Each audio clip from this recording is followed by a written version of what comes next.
Good evening, everyone. My name is Billy Fan, and I'm one of your Morse CS Listen representatives. Hey, I'm Alan Cruz.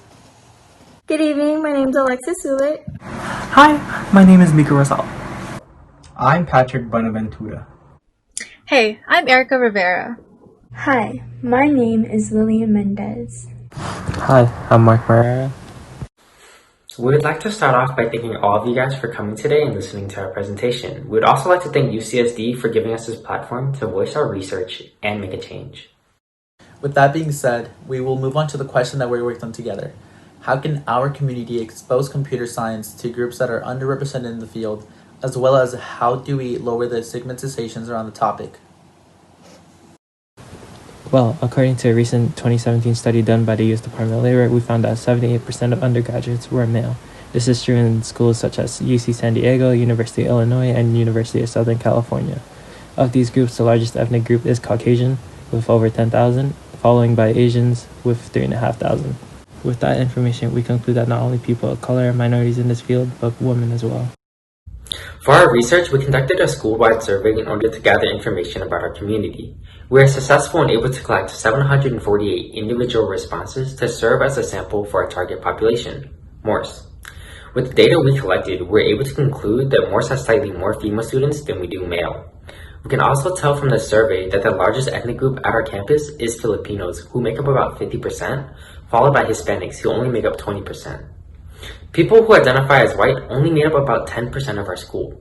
This means that our survey perfectly targets the underrepresented groups that would classify as a minority in the field of computer science. There is one more part of the question that we need to look at before answering it. What exactly are the stigmas of computer science? Before we ask students how they felt towards computer science, we first asked them how informed they were in order to gain some insight.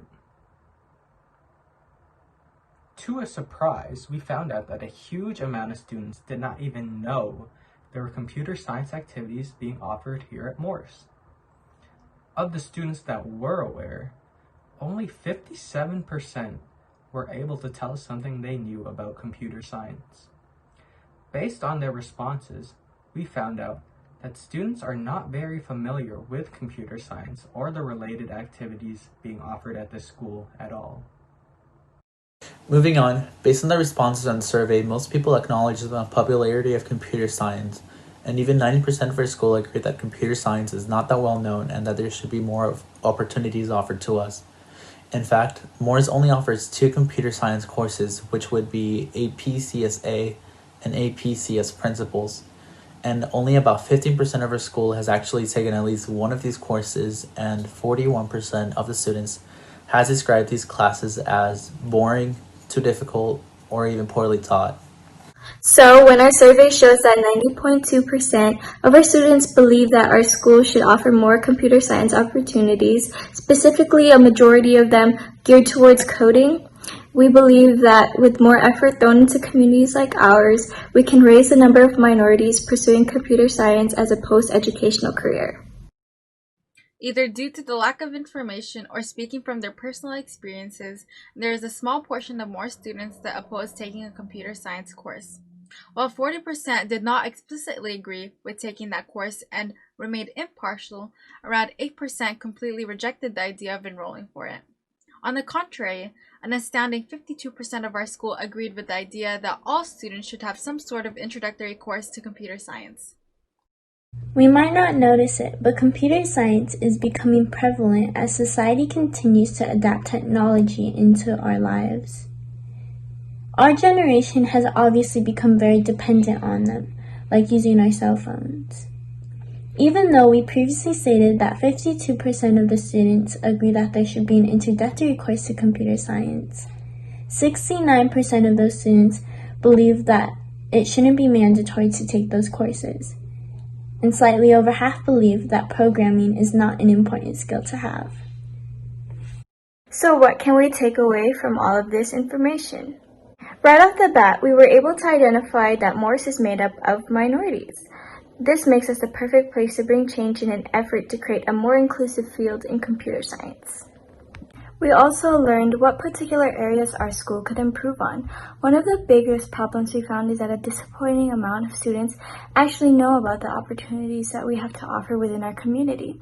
This is obviously an issue because we cannot start to create change in an environment where students are not even aware of what resources they have. From the small percentage of students who have actually taken advantage of our computer science courses, there's an unacceptable amount of complaints concerning the way it was being taught. From the course being too boring to being poorly instructed, this problem reflects on the stigmatizations of computer science within our community, and it is something that must be addressed in order to create a better environment for education overall. While our sample only covers that of our school, we hope to send out future surveys around the community to find out if this data holds true for everyone. And if it does, this will lead us to the question as to why there is such a big gap in ethnic diversity of people pursuing computer science if our studies show that minorities are interested as well. With all this information, we can finally tackle our question. As a group, we came up with 3 different propositions to set in place in order to not only expose computer science to students, but to change the stigmas around the subject as well. These 3 propositions include promotion, rebranding, and finally, elementary school outreach. So what can we do now to start changing these numbers? Well, we suggest that the computer science community begin advertising themselves both online and in person. It can be from social media, through school club fairs, or advertising and volunteering in community-hosted events. For example, at Morse, we will be having a virtual Club Rush event where we will be creating a video to post on our school website and Instagram in order to promote our new coding club, Morse Codes. We plan to reach out to kids of all ethnic and racial backgrounds in hopes of expanding overall diversity in the field of computer science. Through this, we can reach students at our school and in a way attempt to intrigue them about computer science and draw them in. As teens ourselves, we understand how much our generation loves to spend time on social media outlets such as Instagram, Twitter, TikTok. If we can take advantage of these platforms, we can expand the community. The more we reach out to people, the more people will reach back. Although this just may be in our community specifically, we've realized that we need to stay on top of branding what people think when they hear the term computer science. For example, our school's computer science lab in comparison to our school's engineering department is far outdated. A lot of our PCs have begun malfunctioning, our supply of good mice are lacking, and our keyboard's performance have begun wearing and deteriorating. We need to keep our labs clean, obtain better equipment, and with them, begin to offer opportunities outside of school time where people can explore computer science. This means opening clubs and having people who are well qualified to facilitate. If we want computer science to reach all ends of every community, we have to start here. Lastly, removing the stigmas from computer science will obviously prove to be a hard task if we only pursue to influence people our age, the teens. So our final plan suggests that we target students who are in elementary school in an effort to prepare the next generation instead. We figured that if we begin to expose kids who are already working with computers to computer science at a young age, they would eventually grow and be interested in pursuing computer science opportunities when they reach the middle and high school age bracket and hopefully pursue a career when they're older. We can work with local established leaders in our community who are already trying to get this implemented and provide a workforce of committed, passionate teens. By using teens to help expose kids to computer science could actually be more effective in that these kids would see these teens as role models and would want to follow in their footsteps in pursuing interest in CS. Lastly, we would love to give a huge special thanks to everyone who worked hard on this project. We would especially like to thank our UCSD advisors, Susan and Min, as well as our Morse advisors, Ms. Morris, Ms. Sanchez, and Ms. Tomar. If it wasn't for any of their guidance or support, none of this would have been possible. And with that, we thank you so much for listening to our presentation.